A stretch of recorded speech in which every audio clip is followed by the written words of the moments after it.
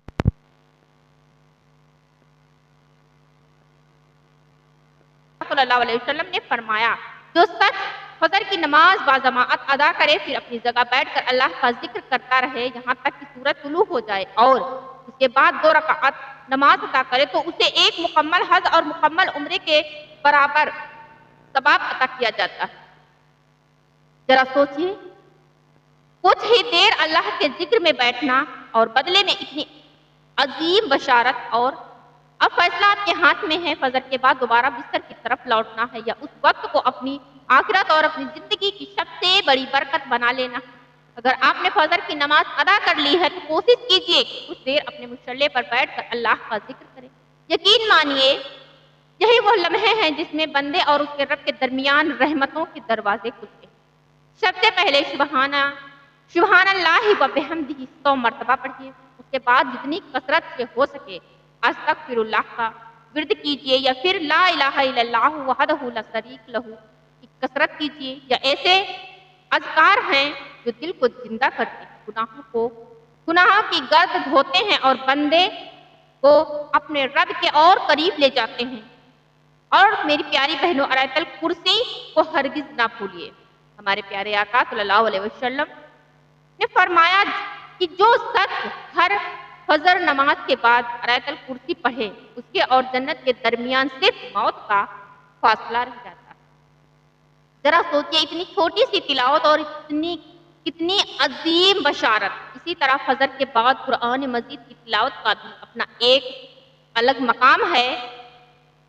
اللہ تعالیٰ خود ارشاد فرماتا ہے کہ فجر کے وقت قرآن کی تلاوت کیا کرو، کیونکہ فجر کی تلاوت پر فرشتے حاضر ہوتے ہیں، یعنی وہ صرف تلاوت نہیں بلکہ ایسا مبارک وقت ہے جس میں آسمان کے فرشتے بھی گواہ بنتے ہیں۔ اور اب فیصلہ ہمارے ہاتھ میں ہے، فجر کے بعد دوبارہ نیند کی آغوش میں چلے جائیں یا کچھ لمحے اپنے رب کے ذکر میں گزار کر اپنی دنیا اور آخرت دونوں کو سنوار لیں۔